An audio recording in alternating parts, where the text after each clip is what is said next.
Hey y'all, it's me, Lynn Daniel, coming to you today. It is Wednesday, October 14th, 2020, and I thought I would come to you live and in person.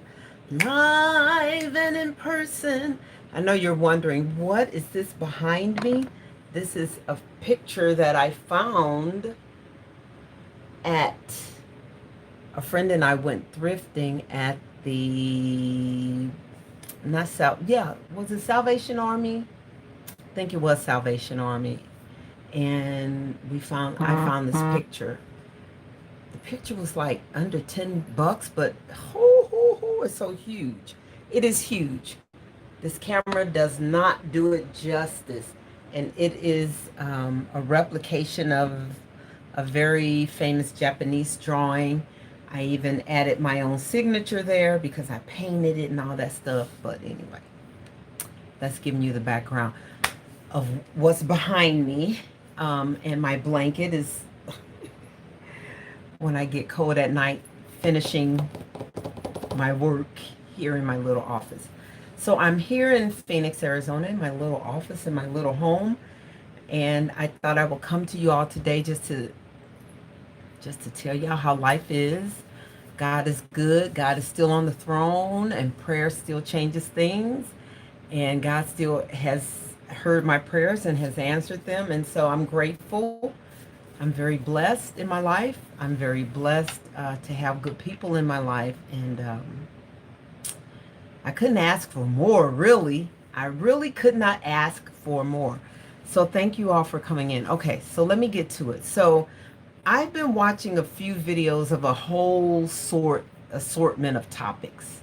And so I just wanted to kind of reflect on my journey in light of like what I've been doing in light of COVID, in light of 2020, and in light of my studies and the journey of my life with my studies.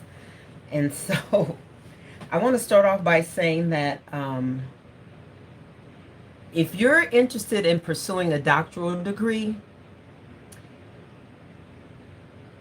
do it. Now, there's a caveat.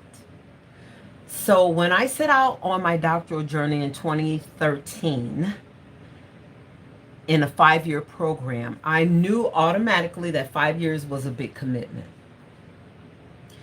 I knew that I wanted to study language literacy because I'm a reading specialist. I'm a literacy English language arts teacher, English certified in 2 states and all of that. So I knew I wanted my studies to be focused on literacy.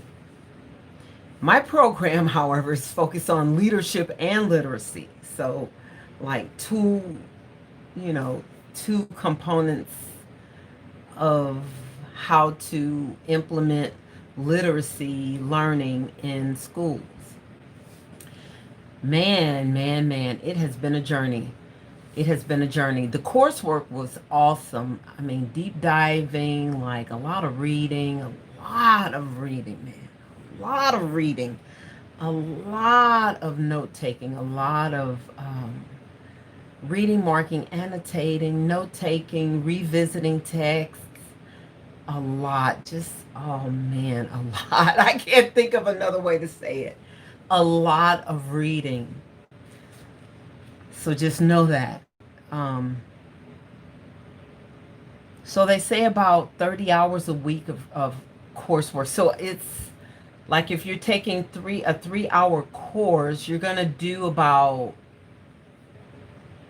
I don't know, every day you're gonna do about 3 hours or more of studying, reading, marking, annotating the text, coming up with questions to answer. It's gonna be a lot of hours dedicated to it. And then once I finished all my coursework and went into I became a doctoral candidate. I passed the comps and all of that. Um, that's a different ball game altogether. It's a different level of study. So it's fully independent. Well, all of it is really. It's fully independent. No one is taking your hand, guiding you. Yes, you have a committee, you have a chair, a dissertation chair. Yes, you have those things. But the process, and you have, like, my school provided an outline of how the dissertation itself should be written. I'm going through my stack right here to see if it's in here. So you have guidelines, you have things that resources you can use to help you on the journey, but it is a purely independent process where you have to figure it out yourself. And that's where we lose a lot of people. And I know that here it is. I know that a lot of people are not cut out for college. Everybody is not cut out for college, and definitely everybody is not cut out for a PhD. People might have said I was not cut out for a PhD. I mean, I've heard that before. I've heard that all my life. Coming from a lower income family as a young girl, with young parents. My parents got married at 18 and 19 years old, had 4 children, very, very, well, 3 children very quickly, and then a 4th child later on in the marriage. Um, they were unskilled laborers, if you will. Well, my mom was a secretary. She had secretarial skills and worked for the state.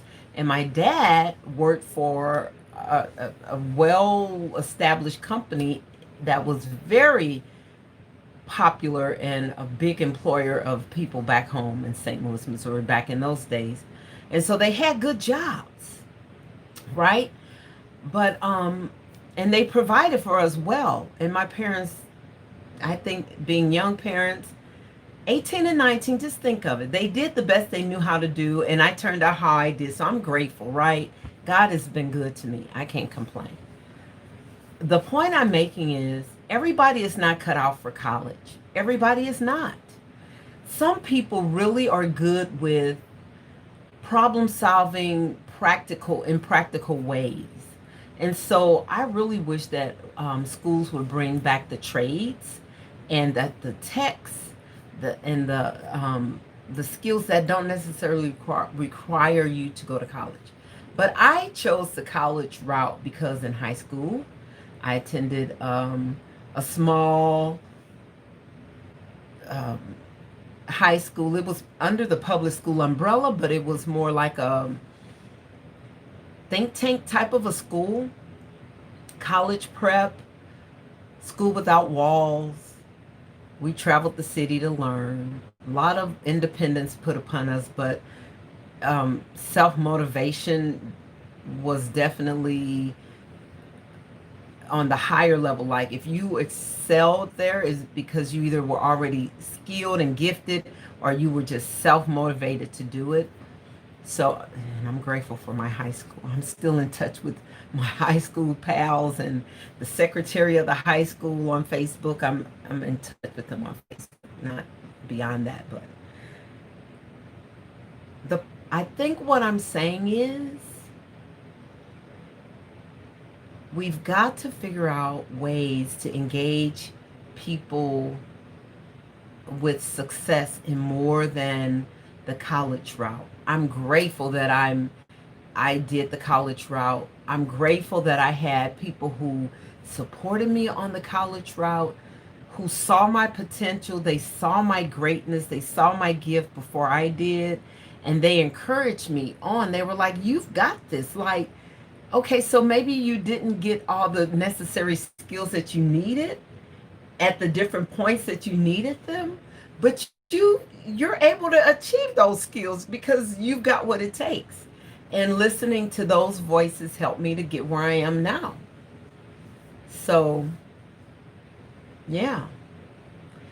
So I would encourage you, if you're considering a PhD, and if you are a unique individual, creative thinker, problem solver, a person who can overcome the hurdles of having to do a lot of independent level research and figuring things out by asking questions and by listening and by accepting the feedback, then do it. I don't have, like, I know some people have friends who will give them, like, hey, look, here's the template, just do this. Okay, I don't have those types of relationships where someone would say to me, hey, Lynn, here are all the answers, just copy them. Or here is a model, just follow it. I have people who will say, here's a template, follow that. Here's the template from my university for our final dissertation. It tells you how to lay that mug out, but I know people who have received that level of support. Well, I didn't. I didn't. And here's why I'm grateful that I didn't. Because at this level of, at the doctoral level, at the research doctoral level, problem solving and creative thinking are required. They're necessary. You have to be able to question and answer and doubt and dig and disassemble and reassemble. You just have to figure it out. And that process gets lengthy. And so I'm 2 years over my 5-year goal, but I'm almost done. I'm done. I'm literally done. Okay, I'm done. I'll just say it. I'm done. I'm at the finish line, but I'm never letting up, because letting up for what? Literacy is my thing. I remember being told a story when I was a teenager about a relative who could not read. This relative was illiterate, and the way that the relative was discovered to be illiterate is because a new member in the family saw the relative reading a newspaper upside down. Now, some people may laugh at that. Some people may find that humorous, but I don't find it humorous. I find it intriguing. Like, this person desired to be able to read that newspaper. That person wanted to be able to understand what was being communicated to society, to that community in that newspaper, to where that person was brave enough to pick up the newspaper and look at it. He just didn't know how to look at it. And so literacy is my life because of that. That's one reason why. There are so many people who want to be able to decipher these messages that are being sent to us through the media, through written texts, through books, through newspaper articles, through spoken word. There are messages that are being shared with us that require deep digging, that require a deeper understanding of language to decipher them. So because of that, literacy education is my life. It's my life's calling. It's the direction of my life. It's been the direction of my life for 30 years, 30 plus years. I've been teaching school. This is my 36th year teaching young people, adolescents, about life and reading, literacy, language literacy. Okay, so with that said, okay, so that gives you a background of, where my life has been, where my life is, what I am doing, where I'm heading. So I'm finishing up things here on this end at this stage of my journey. All right, so where am I headed? So I'm headed towards looking closely and investigating dyslexia. That's my next step. because dyslexia came into my realm of understanding early in my educational like studies, like 30 something years ago, or maybe even prior to that. I was still, undergrad. I was still in undergrad, and I remember hearing about Cher being dyslexia, the actress, the songstress Cher, being dyslexic or having dyslexia, and Tom Cruise and Whoopi Goldberg. I remember hearing about these people, and I can remember thinking, oh, dyslexia is not a real thing, like it's just a term they made up, or maybe dyslexia means they really did not receive proper language literacy instruction early on. But actually, the research says it's a combination of those, but primarily it's embedded in the brain. What the brain scans show, that the part of the brain that understands written language gets mixed messages or has difficulty processing written language. So that's my focus now: dyslexia education, understanding how the specifics of that, and then presenting a solution to the problem of dyslexia, like helping dys, people who have been diagnosed as dyslexic, helping them to learn to read. Okay. All right, so that's where I'm headed. Um I also like, and I know I'm just talking about myself, but I'm really just giving you all an update. So if you want to share your updates, like what you've been doing, where have you been in your life, please do, guys. I'm not trying to be selfish or hog up the time, even though I'm going live here and no one's watching at this time. So see, that shows you how irrelevant my channel has become. But I know some of you will watch this later after it's been posted for a while. But yeah. So what have you all been doing with your lives? And what is it that you want from your particular journey? Another thing I've been paying close attention to is the relationship of individual relationships. Like, so I belong to several groups on Facebook, social media, and in real life, where professionals interact with each other around certain topics. And one topic is we're looking at relationships regarding the your position in a relationship, like who's the dominant person, who's the subservient person, mutual respect, and that type of thing.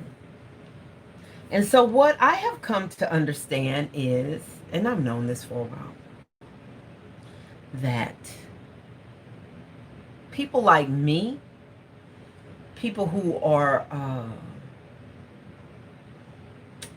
I identify myself as a person who is empathetic. I have a high level of understanding about caring, the quality of caring and nurturing. And I also have a deep desire to do that, especially with children, nurturing disabled, nurturing individuals who will benefit from the nurturing. That's something that I really enjoy. I really don't enjoy being interactive with people who are bossy, demanding, entitled. I really minimize relationships and interactions with those type of people, especially when on a personal level. Like on a professional level, you just have to deal, right? But when I choose on my own time, I really just do not, and I don't do entitled people, bossy people, people who think they are entitled to tell you how to run your life. I don't do that. I don't. I learned early on, I don't know if God just wired me this way. I think He did, where I just don't do disrespect. Like, people may think they are disrespecting you because they are being disrespectful, but you don't have to don't buy into that. Like, if people are being disrespectful, just I've learned to just stand your ground on your terms and your beliefs and communicate that with the childish individual who's making demands. I mean, that's what I learned early on, and it's proven to be correct. So so yeah, but so I enjoy nurturing children, people who are trying to learn to read, nurturing that gift in them, because if you desire to learn to read, it just like, I'll give you an example. Okay, I have been learning Spanish since 8th grade. Okay, I have been trying to learn the language of Spanish, to speak it fluently, to understand it fluently when I hear it spoken, because man, Spanish speakers speak fast, right? So I live in a city with a great population of Spanish speakers, and I get to hear Spanish all the time, which is wonderful because I can secretly test my Spanish listening comprehension skills. And I've come to notice that I can only pick out certain parts of the communication. And so if I were to engage with them in a conversation, I would miss some of what they were saying. All right. So I'm an emergent level Spanish speaker. I'm no, I'm pre-emergent. let's get that straight. So because of I understand what it requires to learn a language. I mean, it to really learn a language that is not your home language, it is a massive undertaking. And I give kudos to anyone and everyone who has moved to a new place, not knowing the language and having to learn the language. That is bravery and boldness and tenacity all wrapped up in one right there. So if you don't speak a second language, you have no right to criticize anyone learning a second language. I mean to say. I empathize with that. I empathize with my students who are learning English, or who have they've passed and they've graduated from the EL class and they're now in the mainstream class, but they're still learning, right? So I recognize that. And I have students whose home language, I mean, I have students all over the globe. Their home languages range from Spanish, French, Chinese, Korean, Japanese, Creole, other languages all over the world, German, Sweden, French. I said French. Okay. And to see those students really trying to do a good job of writing an essay in English and actually nailing the concept of an essay, like doing a very good job of producing 5 paragraphs, right? Like, so you look at essay writing and you look at all the levels of the different components of what's required in an essay. I have students whose home language is not English, and they can give me 5 paragraphs. But then we look at, okay, what goes in each paragraph? And then how should you lay it out in each paragraph? And then how should you support it in each paragraph? And how should you cite it in each paragraph? And those students blow me away every time because they have the heart and the guts and the gumption to do it. So, I mean, if you are a person who criticizes anyone whose accent is so thick you can't understand them, you need to back up and go learn another language and let your English accent be so thick they can't understand you. Okay, all right, enough of that. But that's a part of my journey. That's a part of what I have come to appreciate in my 7-year doctoral journey, now postdoctoral journey. So I think what I'm saying here is like challenge yourself. Like you've got to challenge yourself. So no matter where you are, so you're not necessarily getting a doctorate, or you're not necessarily doing a postdoc, or you're not necessarily going to college, but you may be learning something that is brand new to you. You've never, you have an interest, you have a desire, but maybe you have very limited skill ability in that new thing that you want to learn. Okay, be scared, but do it scared. Be scared because you are aware that your knowledge is limited and you know very little about this new thing, but do it scared. And your instructors, your teachers, if you are giving your all, if you are articulating to them, communicating to your teachers that your limitations but your desire, that's the scope and the lens of how they will view your work. They will view your work.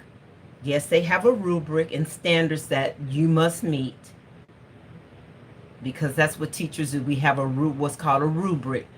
That rubric is a ruler. It's a standard of what we are looking for when we measure students' learning, because they have to fall into certain categories on that rubric to earn a grade. So yes, your teacher is going to use the rubric, but if you tell them, you know what, I'm doing this because I'm very curious. I just want to know. I really have a desire to know this, and I know nothing of this. And then that teacher will look at your work. Most teachers will look at your work from that perspective. And they will notice that, wow, for this student to not know anything, this student was able to produce these things. Okay, so then the feedback from the teacher will tell you, you did X, Y, and Z well. Now let's work on ABC, 1, 2, and 3. So learning is a process that is a beautiful process. And it's a journey. And it takes courageous people to learn. Courageous people are in classrooms somewhere. Not all students are courageous,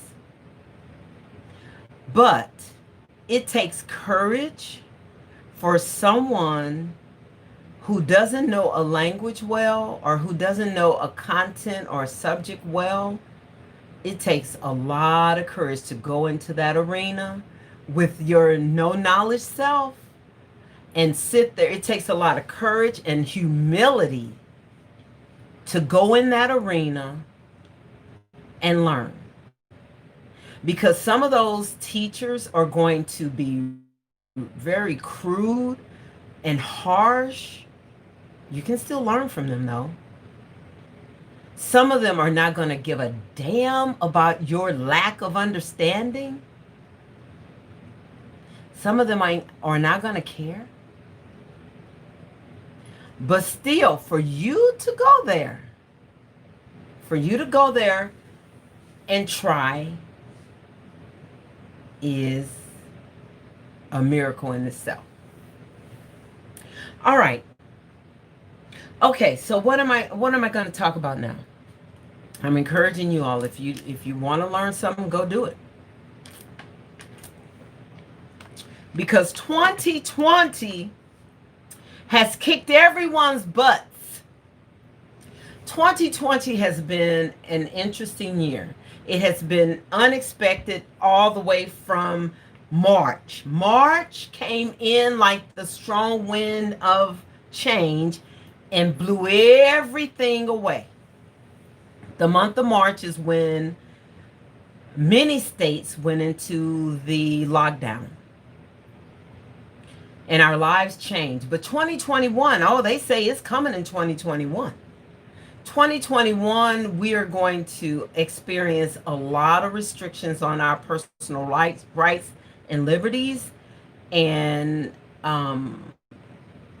constitutional rights and things are going to be challenged, and people are going to challenge them in the courts and sue and speak up and let their voices be heard about their constitutional rights, because the Constitution is trying to be ignored, even though really the Constitution wasn't written for my kind, but we are included in it, whether you want us to be or not. So 2021 is going to be interesting. So those of you who have waited because 2020 was too unsettling, it disrupted your life.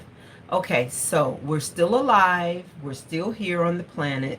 So 2021 is a great opportunity for you to just say, okay, here's where I'm going with my life. And if that means that you're going to school, that you're going to learn something new, that you're going to start a business, that you're going to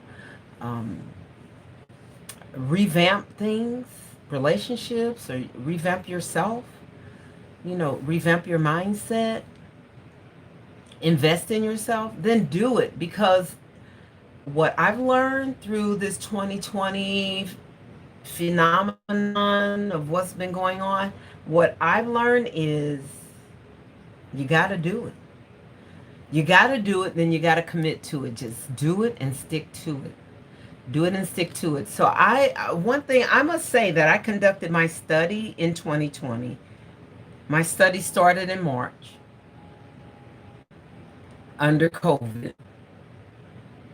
I was able to interact, and I had to research and find out, okay, I had ideas, so I had my ideas listed out. Then I had to research and find out, okay, how can I take my ideas and implement my ideas on my study?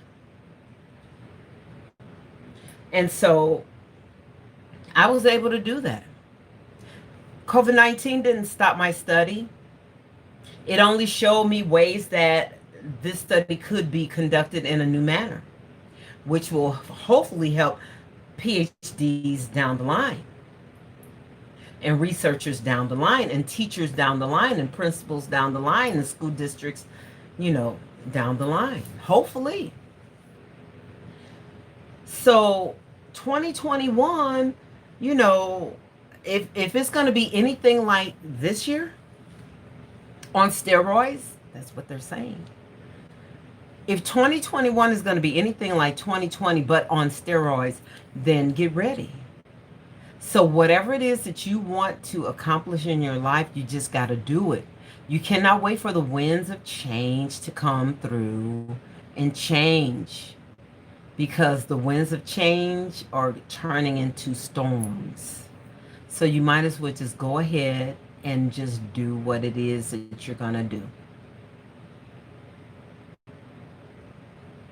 All right.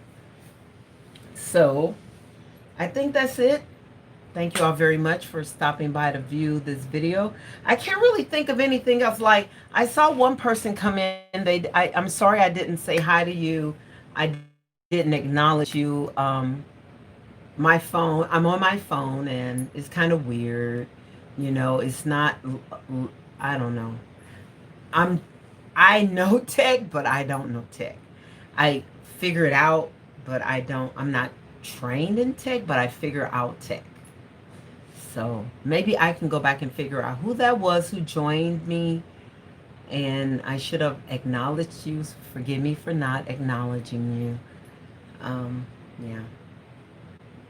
All right, everybody, be good to yourself, be good to your family, those who love you. Don't let anyone diminish your greatness. And by that I mean, know yourself. Know yourself and know the good God that you serve. I serve the God Jesus Christ, right? So I know him. I'm getting to know him even more because I fully don't know him, but I know him and I'm getting to know him even more. So know yourself through the lens of Father God, Creator God, and then that will help you to know your place and your service in this crazy world that we're living in. Thank you all for watching. There's a view of my $6 picture from the Salvation Army. It's a replica. I really like that picture. I'm going to tell you a story about that picture. I picked it up. So a friend, before I go, a friend took me, I like to thrift, and she knows this. We used to teach together. I'm a teacher, and she was a teacher's aide. And just, I had a great team of teachers at that school here in Phoenix. I love that school. I love that experience. And so we've kept in touch. She's a great person, great mom, just a great person. So she said, hey, call me one day, texted me one day. Hey, you want to go thrifting? Sure, that's my thing. I love to go thrifting because I like to find expensive things. Just, all right. So this picture, we went to a Salvation Army and this picture was there and it was dingy and kind of stinky, and but the frame is in the actual picture. So what I did, I looked it up. I looked the picture up online and I was like, what is this picture? It's a Japanese picture. There's the signature of the original. This is a replica. So the original person, and so at a Japanese school, the students have to, I guess for their final project, they have to replicate this image. And so this is one of those. This is one of those. So when I saw this picture, I was like, let me Google this. Let me look on the back. So I looked on the back and I Googled it. And I'm going to show you. I took the tag off and I put the tag over here on my little board. So here's the tag. Ming Horse by Hasegawa. Original painting. And there's the serial number and everything. So it's a for real deal. I paid $6 and some cents from Salvation Army. The picture was dingy, kind of stinky. You know, I put it in my car, I kind of covered it up. I'm like, oh, I don't want this in my car. It stinks. And then I got it home and I left it in my garage because I'm like, oh, this thing stinks. If it stinks, it's got bacteria or viruses or something on it, right? It stinks. And so I left it in my garage and I sprayed it down with this very potent disinfectant stuff, front and back. Sprayed it, set it out there, let it dry several days. Then I painted I covered up the picture and I spray painted the frame. So I did that first. It's gold. Very beautiful, right? It's a gold that I found this color from a vlogger here on YouTube called Till Vacuum Do Us Part. And I watch her videos. She does a lot of DIYs and home decor, and she cleans her home and organizes her home. So she recommended this color of spray paint in her, you know how you have in your drop bar or whatever. So I bought it and here it is. So it looks great, right? So then I take this stinky picture, I take it to a local store like a Michael's or a Hobby Lobby, and I say, hey, I really want to preserve this picture. How can I preserve this picture? And the one guy, before I literally physically took it to the store, I had it on my phone on a picture. And the guy looked at the picture and said, oh, put a glass front on it, blah, blah, blah. Bring it in and we'll do it for you and we'll quote your price. So I physically take it in, like 3 days later, 4 days later, and the young lady looks at it and says, "Oh, we can't put a glass insert on the front because of how it's made. It has that matte, it's all tacked in. There's no way for us to put a glass panel, a piece of glass in there."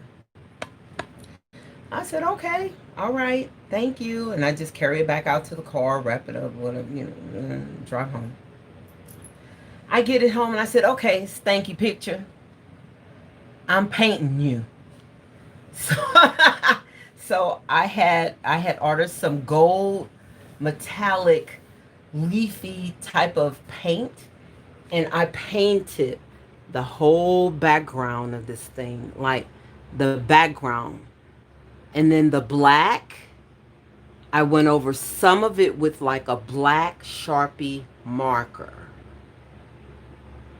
And then after I was done, I sealed it with a spray coat, like a clear spray lemon. I don't know what the thing is, but I sealed it. And I sealed the front, and I sealed the back, and I sealed the size, the very size of it, and I sealed the frame. And it no longer stinks. It's no longer, stinky. And it's a nice picture. And so that's what I do for my hobby. I like to thrift and find crystal and delicate items that really have value. And I've found some things that have value. One last story before I leave for today. So I like to watch Heart. Have you ever heard of Heart? What is her real name? Heart Evangelista. Love Heart on YouTube. She's a Filipina actress. Very talented. I mean, she paints. She paints handbags. So she'll paint your designer handbag. She'll put some images on there, whatever she feels inspired to do. She has great taste in furniture and home decor. And actually, she inspired me. On her uh, on her stairwell up to her closet, she framed and hung um, scarves in these beautiful frames, and they're all hung up there on the walls of her stairwell. And that inspired me to hang some pictures on my stairwell, because my stairwell coming upstairs looks like a cavern. I don't like it. I really want to like put batten board up there and just make it white and pretty. But for right now, I mimic Heart Evangelista, Love Heart. And so Love Heart also likes to thrift. She's in the Philippines. Her husband is a governor in one of the provinces of the Philippines. I think that's how you call it. Sorsogon, I think, is where he's governor. And so Heart was talking about thrifting and how she thrifts and how she sanitizes the items that she thrifts, because I do that. I have a process of a sanitation process for items that I buy. Certain items stay outside for a certain period of time. They all get sprayed down with this strong, potent, non-toxic cleanser that I have that was recommended to me. And so Hart was talking about that. Not only did she talk about sanitizing, but she talked about the spiritual component of sanitizing your items through prayer. So she has a ritual that she will use holy water that she got from a local pastor or a religious figure in her locale. I don't go that far, but I do my home is blessed. So the individuals and the items that come into my home, when they cross the threshold, the anointing is upon them. And if they come in with good intentions, they are blessed. And if they come in with bad intentions, they have brought a curse on themselves. I didn't bring it on them, but the repercussions of their intentions will light upon them. So I I'm sharing this story because I think I'm saying to you, like, I enjoy thrifting. Thrifting is great, but there is a spiritual aspect to thrifting. And so if you are addressing that spiritual aspect of thrifting, just bless your home, keep your home under the blessings of God. Bless, just bless your home. Like, there are various process of blessing. Some people smudge and sage. I pray. I just simply trust. I recite the word of God, and I recall the word of God, and I trust the power of God to bless my home. And anything that crosses my property line has to deal with the anointing of God. Yeah. And yeah, that's why some people enjoy coming here, because they say, "Oh, your house is so peaceful. Your house is so quiet. It's so this, it's so that." They love when they come here. They love it. It's so peaceful and quiet. I have no TVs in my home. You have no noise. I have no TVs. I have no televisions in my home. I have quiet. I have music. I have beautiful fragrances and smells. I have just the blessings. So thank you. Hi, I see someone is here again. Thank you for visiting. If you're the same person and I didn't acknowledge you the first time, welcome. Sorry I didn't acknowledge you. I didn't see you until late. Welcome. I'm simply talking about, my doctoral journey. I know a lot of you have been following me since I think I started speaking about it 2017. And now that I'm finished, it's like, or finishing, I'm done. You know, I know some of you are just curious to know where I am in the process. So I will be starting my postdoctoral study soon, and I'm grateful for that opportunity. And I was just sharing that in this video and just talking about some other things that are important in my life right now, and then giving people the background information about this photo that is behind me, because I know many of you who have been following me are used to seeing that beautiful Arizona landscape portrait panel that was behind me, but that's not here anymore.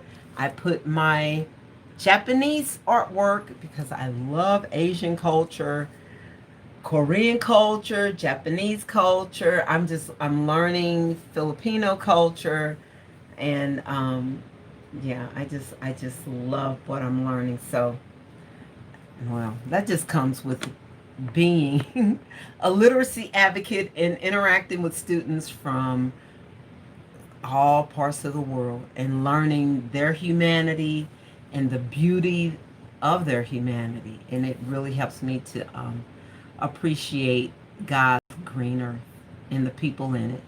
All right, y'all, I'm going to go.